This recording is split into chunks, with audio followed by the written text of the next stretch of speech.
بسم اللہ الرحمن الرحیم۔ حضور سیدنا غوث العظم رضی اللہ تعالیٰ عنہ کی ایک کتاب ہے، آپ کے خطبات کا مجموعہ ہے، آپ کے خطبات الفتح الربانی۔ اس پر کسی اور موقع پر اگلے سال یا اس سے آگے جب اللہ رب العزت کو منظور ہوگا تو اس کا ایک درس دوں گا، مگر آج میں اس میں سے ایک چھوٹا سا حصہ بطور میسج آپ کو سنانے کے لیے اس کا ایک صفحہ لایا ہوں۔ اس میں سے بھی ایک چھوٹا سا میسج آپ فرماتے ہیں تصوف اور صوفی کی تعریف کرتے ہوئے، درس ہے غنیت الطالبین میں سے ایک باب، تو میں اس کی بنیاد بنا رہا ہوں۔ آپ الفتح الربانی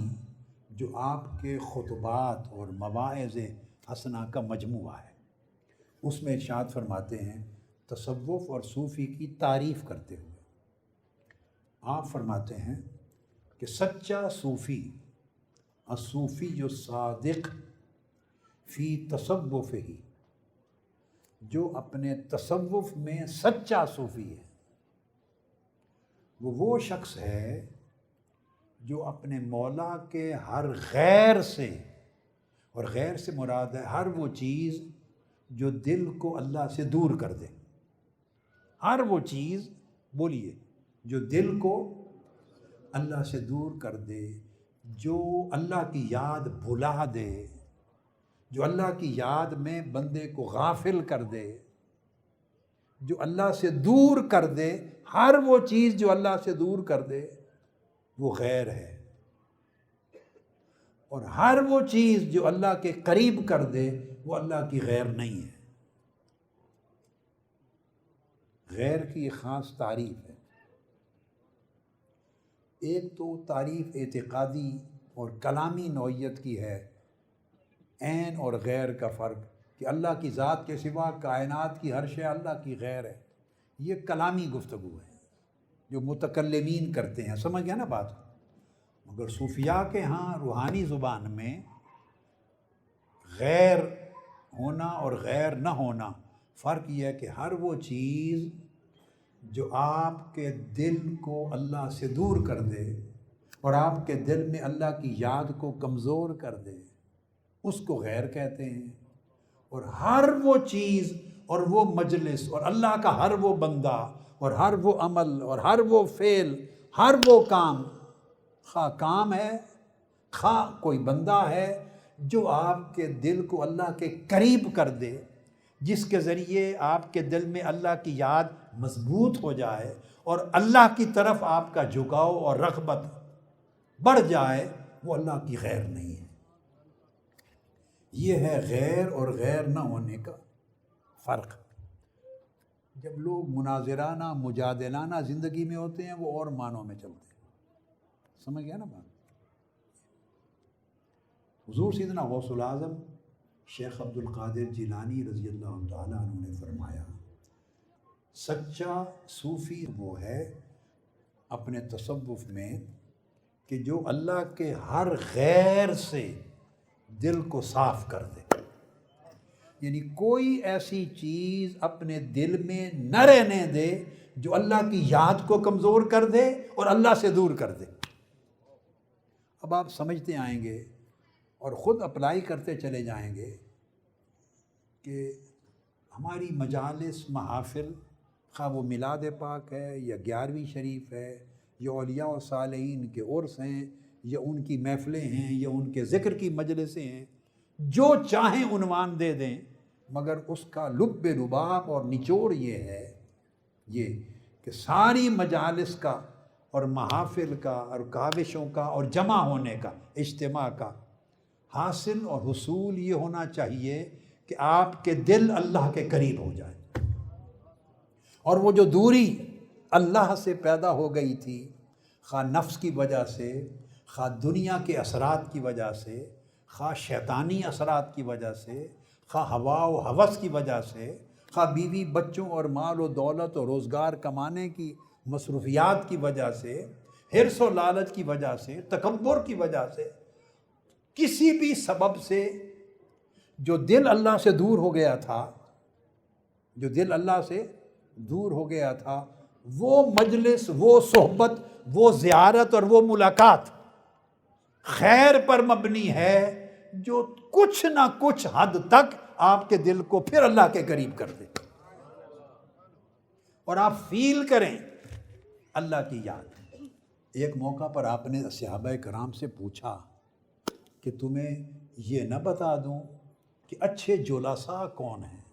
یعنی کن کی مجلس میں بیٹھنا اچھا ہے؟ بولیے، کن لوگوں کی مجلس اور صحبت میں بیٹھنا اچھا ہے؟ صحابہ کرام نے عرض کیا یا رسول اللہ فرمائیے، ایو جلسائنا خیر، کن کی مجلس میں بیٹھنا اچھا ہے؟ فرمایا ان کی مجلس میں بیٹھنا اچھا ہے کہ جب ان کو دیکھو تو اللہ یاد آ جائے، جب ان کو دیکھو تو اللہ یاد آ جائے۔ حدیث میں 3 جز ہیں، بس میں ایک ہی نقطہ صرف پہلا ہی بتا دیا۔ مقصد یہ ہے کہ جو آپ کو اللہ کی یاد دلا دے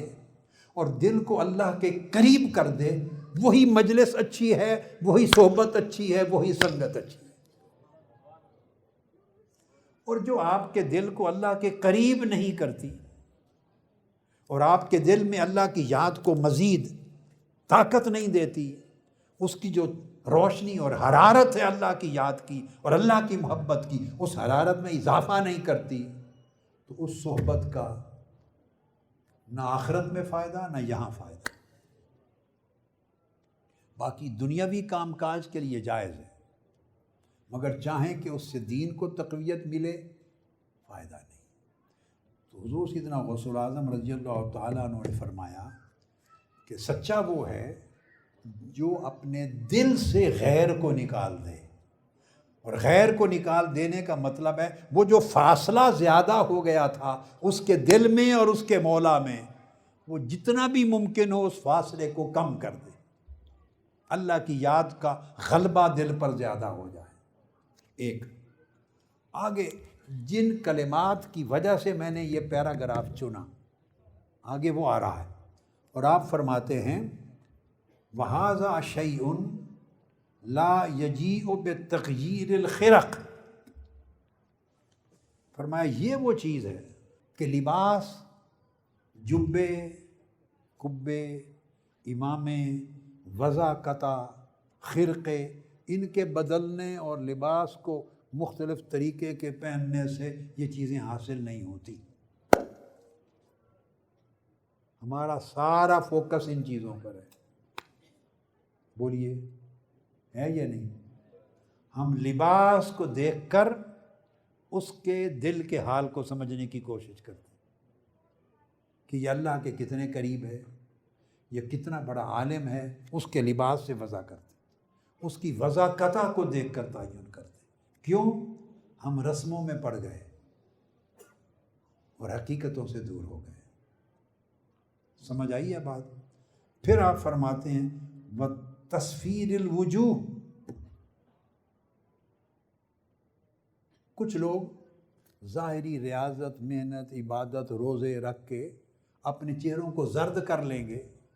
تو فرمایا چہرے کسی کے زرد ہو جائیں تو اس سے بھی یہ صفا نصیب نہیں ہوتا۔ لباس مختلف طرح کے خرقے پہن لیں، خرقے، جبے اور امامے، اس سے بھی یہ چیز نصیب نہیں ہوتی۔ اور فرمایا چہرے اگر تمہارے ریاضت اور مشقتوں سے زرد ہو جائیں تو چہروں کی زردی سے بھی یہ حال نصیب نہیں ہوتا۔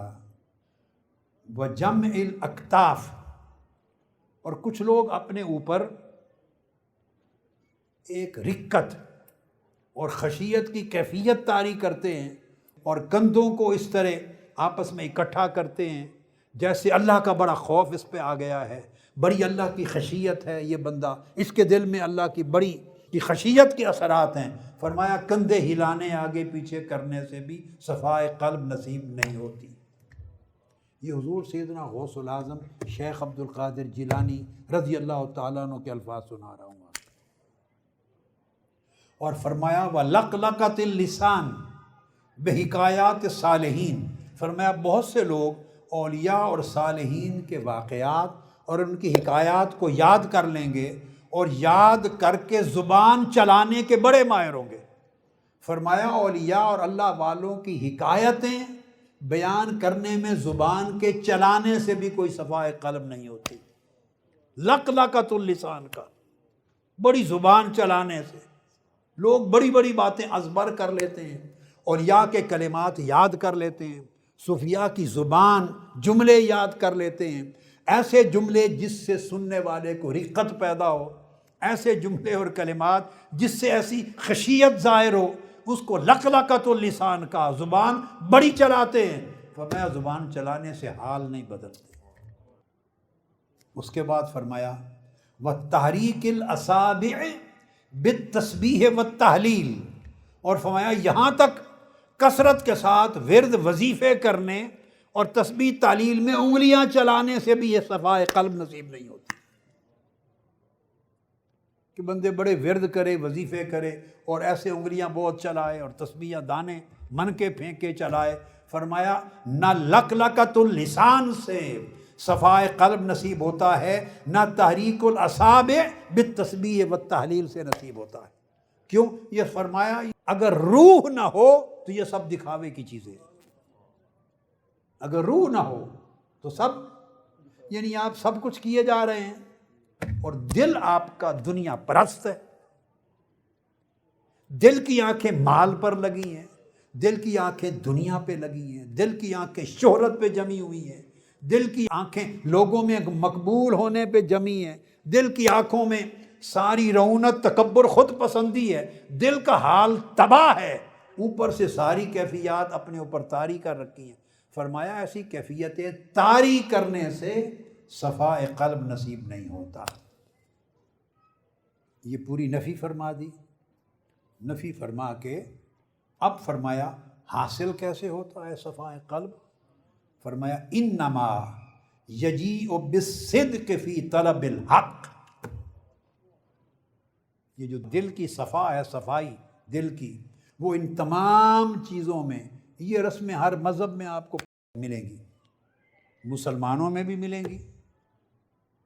آپ سمجھے، ہندوؤں کے ہاں مندروں میں چلے جائیں یہ کام وہاں کرنے والے بھی ملیں گے، سکھوں کے پاس چلے جائیں ان کے ٹیمپلز میں، گردواروں میں ایسے کام کرنے والے وہاں بھی ملیں گے، کرسچنز میں، مسیحیوں کے پاس چلے جائیں چرچوں میں ان کے ہاں بھی ایسے کرنے والے ملیں گے، اور یہود کے ہاں بھی ایسے ہوتے تھے۔ یعنی یہ جو ظاہری جن چیزوں کا بیان کیا یہ آپ کو ہر مذہب اور ہر ملت میں ملے گا۔ تو رسوم سے صفائے قلب اور اللہ کا تعلق نصیب نہیں ہوتا۔ فرمایا یہ حاصل ہوتا ہے صرف اللہ کی طلب میں، اگر صدق پیدا ہو جائے، ہر غبار سے دل صاف ہو جائے اور دل صرف طالب حق رہ جائے، دل صرف طالب حق رہ جائے۔ یہاں پر میں حضرت بایزید بستامی رضی اللہ تعالیٰ عنہ کا ایک قول سناتا ہوں۔ حضور سیدنا غوث العظم رضی اللہ تعالیٰ عنہ اور بہت سے صوفیاء اور ائمہ تصوف اولیاء نے بیان کیا ہے۔ اس جگہ پر ایک مرتبہ روحانیت کے عالم میں اللہ رب العزت نے آپ سے فرمایا بایزید ماذا ترید، اے بایزید تو کیا چاہتا ہے، مانگ۔ حضرت بایزید بستامی سے اللہ رب العزت نے فرمایا بایزید مانگ، تو کیا چاہتا ہے؟ حضرت بایزید نے عرض کیا اللہم انی ارید ان لا ارید الا ما ترید، باری تعالیٰ میں صرف یہ چاہتا ہوں، بولی یہ جملے میرے ساتھ بولیں تاکہ آپ کے اندر اترے کیفیت۔ بایزید بستامی نے عرض کیا باری تعالیٰ میں صرف یہ چاہتا ہوں، پھر کہیے میں صرف یہ چاہتا ہوں کہ کچھ بھی نہ چاہوں سوائے اس کے جو تو چاہے۔ پھر میں باری تعالیٰ میں صرف یہ چاہتا ہوں کہ کچھ بھی نہ چاہوں بس جو تو چاہے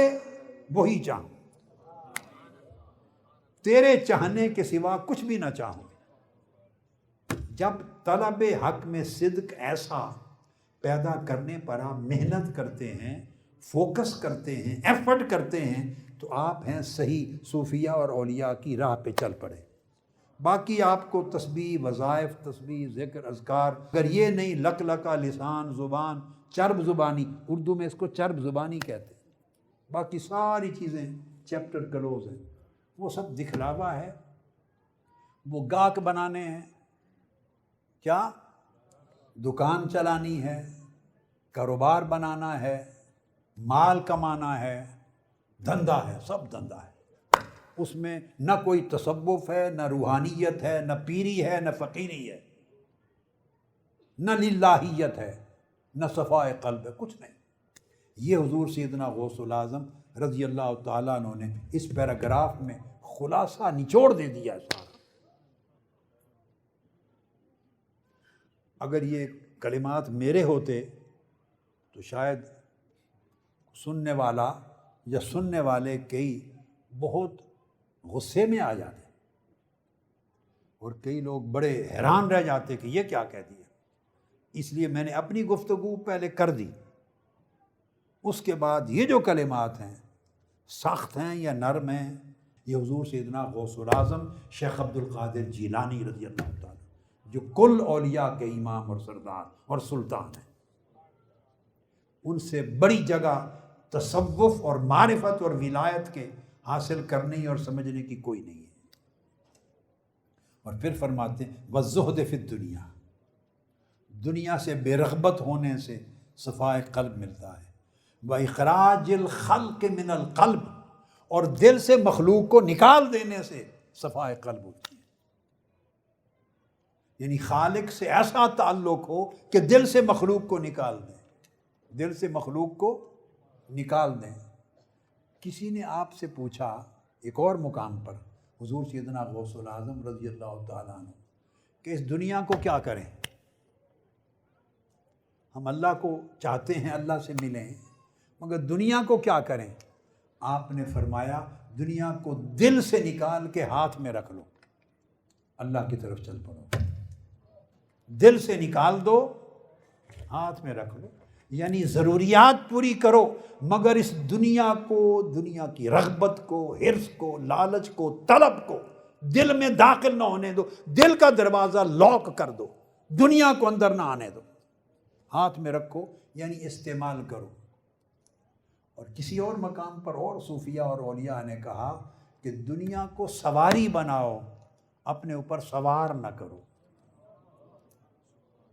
دنیا کو سواری بناؤ، سوار نہ بناؤ، تمہارے نیچے رہے گی، جس طرف چاہو لگام موڑ کے لے جاؤ، اس کو نیچے رہے گی، جدھر چاہو سواری کو موڑ کے لے جاؤ۔ اور اگر تم سواری بن گئے، دنیا تم پر سوار ہو گئی، تم ہلاک ہو گئے، دنیا جدھر چاہے گی تمہیں لے جائے گی۔ بات ایک ہی ہوتی ہے، مگر عرفاء صوفیہ اپنی اپنی زبان میں جدا جدا طریق سے بات کرتے اور سمجھاتے ہیں۔ اور فرمایا اخراج الخلق من القلب وتجردہ اما سوا مولاہ، اور دل کو مجرد کر لینا، دنیا کی حرص غرض اس سے بالکل الگ تھلگ کر دینا، اور دل مولا کے سوا کسی اور شے کا نہ طالب رہے نہ واصل رہے۔ یہ کیفیت ہو تو وہ بندہ فقیر ہے، وہ بندہ تصوف کی راہ پر چلنے والا ہے، وہ اولیاء اور صوفیاء کی تعلیم پر عمل کرنے والا ہے۔ وما علینا الا البلاغ، والسلام علیکم ورحمۃ اللہ وبرکاتہ۔